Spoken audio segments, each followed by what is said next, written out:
Capítulo 4. Ubicación teórica de los conceptos de esfera pública y ciudadanía en el discurso de la comunicación para el cambio social.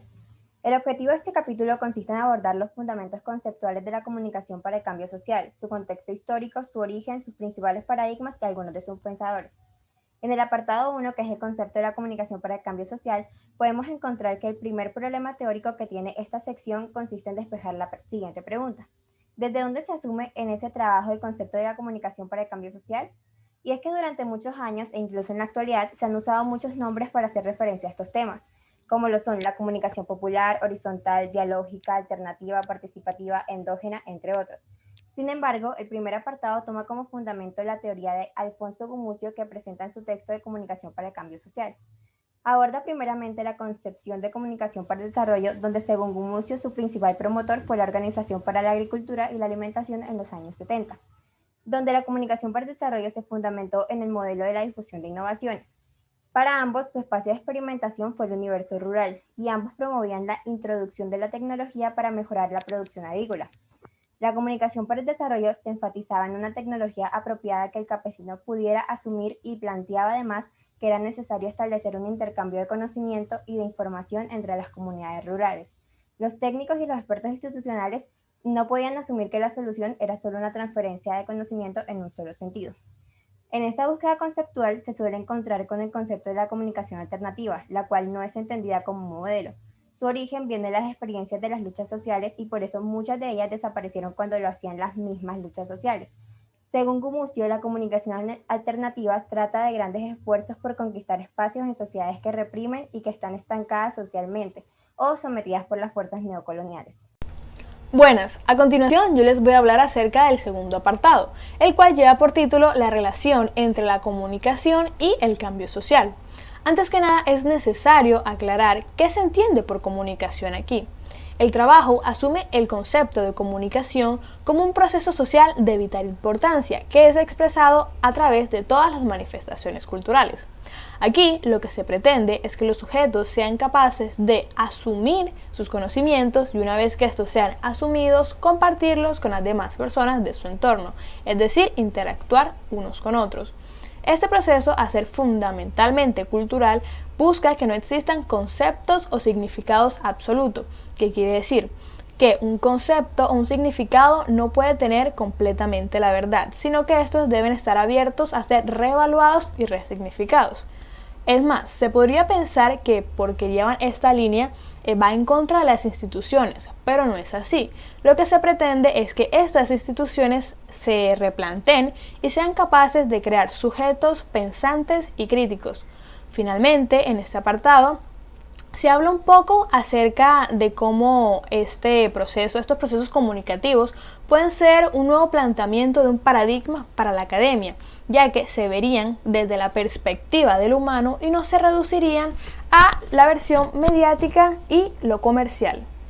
Llegamos al apartado 3, recorrido histórico por el discurso teórico de la comunicación para el cambio social. Dos dimensiones teóricas, teorías de la modernización y teorías de la dependencia.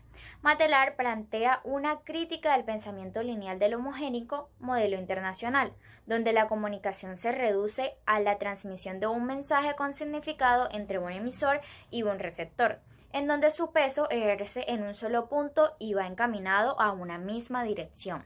A partir de aquí nace una nueva matriz conceptual cuyas claves son la rehabilitación del sujeto en la comunicación.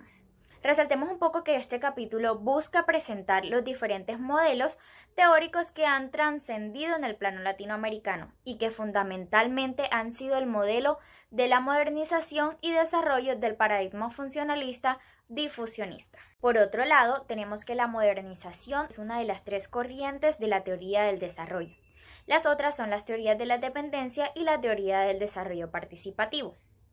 Entonces, de acuerdo con el paradigma de la modernización y las teorías difusionistas, se propone el paradigma de la dependencia. De esta manera, los problemas del tercer mundo no son internos, sino que estos vendrían siendo derivados, mientras que en el interior del país existen factores como la inequidad. La ayuda al desarrollo va orientada al cambio individual de conductas y no a factores sociales. Estas innovaciones las adoptan los individuos más favorecidos, lo cual desciende la inequidad. Es decir, que las teorías conductistas, positivistas y empiristas producidas por el primer mundo no son correspondidas en la realidad del tercer mundo. El concepto de ciudadanía podría ser asociado a esa capacidad de dar estatus, es decir, que acerca o aleja al sujeto de un estado central, suponiendo dicho estatus como un fuerte pilar de la democracia. Dicho esto, se propone pensar entonces que la comunicación para el cambio social es un vínculo para generar procesos de cambio, empoderar a los individuos, fortalecer comunidades y liberar todas esas voces marginadas. Todo esto generado a través de un proceso de diálogo público y privado, a través del cual los sujetos se reconocen, se identifican, se diferencian, se legitiman socialmente y se proyectan. Lo dicho anteriormente implica pensar la esfera pública como una categoría que no se agota en el desarrollo económico, ya que implica pensar el concepto de ciudadanía como el reconocimiento político-cultural incluyente de la diferencia, del derecho moderno a la expresión pública. El ciudadano es un actor político, liberador y a la vez emancipado, productor desde lo público como valor legitimador de cambio social.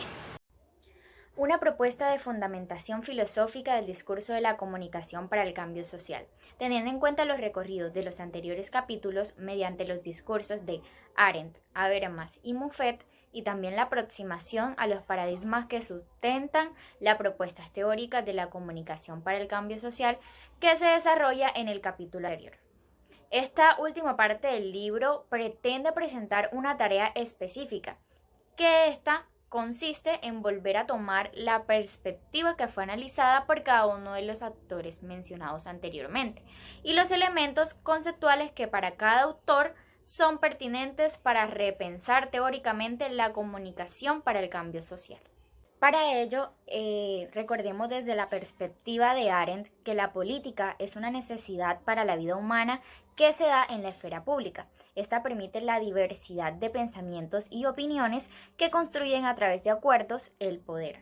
Para Habermas, la comunicación para el cambio social se postula como una alternativa para que los sujetos justifiquen narrativamente frente a otros, es decir, en el foro público de la argumentación, ya que con esto se trata de recuperar la esfera de lo político en el mundo de hoy.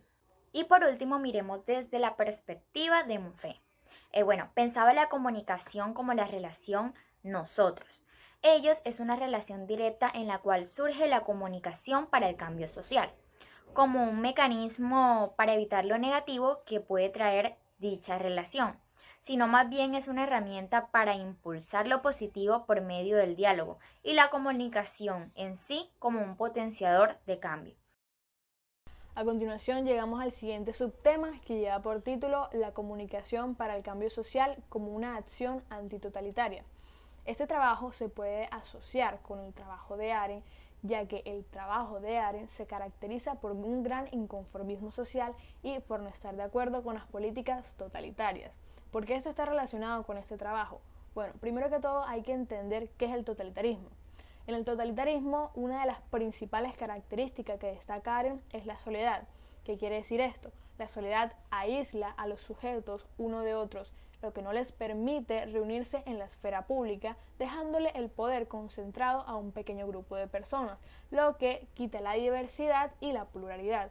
Entonces, al no existir una diversidad y una pluralidad, no existe la comunicación. Es por esto que las ideas de Arendt son tan importantes para el desarrollo de este trabajo. De igual forma, Arendt cree que no debe existir la dinámica de gobernado y gobernante, rey y esclavo, sino que el poder se debe dar entre los acuerdos de los miembros de la esfera pública. Es por esto que la comunicación desde Arendt se entiende como una transformación, un giro y una manifestación social.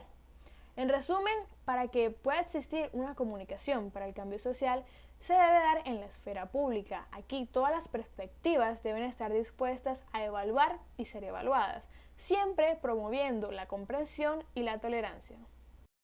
Para Habermas, las sociedades contemporáneas se encuentran sistemáticamente amenazadas por fuerzas no políticas, desde el fundamentalismo religioso hasta todas las formas de fanatismo, desde el mercado hasta la administración estatal. Con este enfoque, Habermas propone defender la tolerancia si se le practica en el contexto de una comunidad democrática.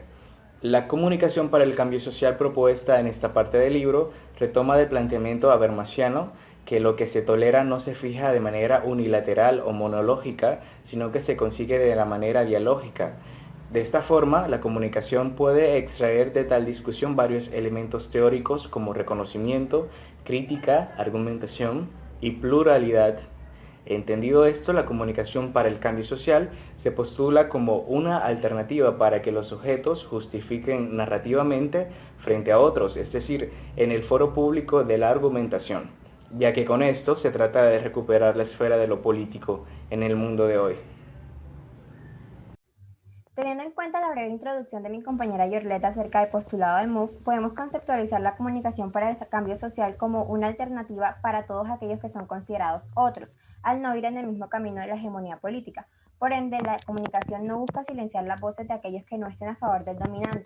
En pocas palabras, la comunicación potencia esas voces y opiniones y las toma en cuenta a partir de la objetividad. Asimismo, la comunicación no solo se centra en la narrativa, sino que también tiene gran importancia en lo que se hace llamar movilización democrática de los afectos. Y si los espacios públicos democráticos se debilitan, según MOVE, se multiplican los enfrentamientos, lo que la comunicación para el cambio social debe ser un escenario para el fortalecimiento de ese espacio público, para que los ciudadanos reconozcan su diversidad, lo que facilita el reconocimiento de las identidades hegemónicas.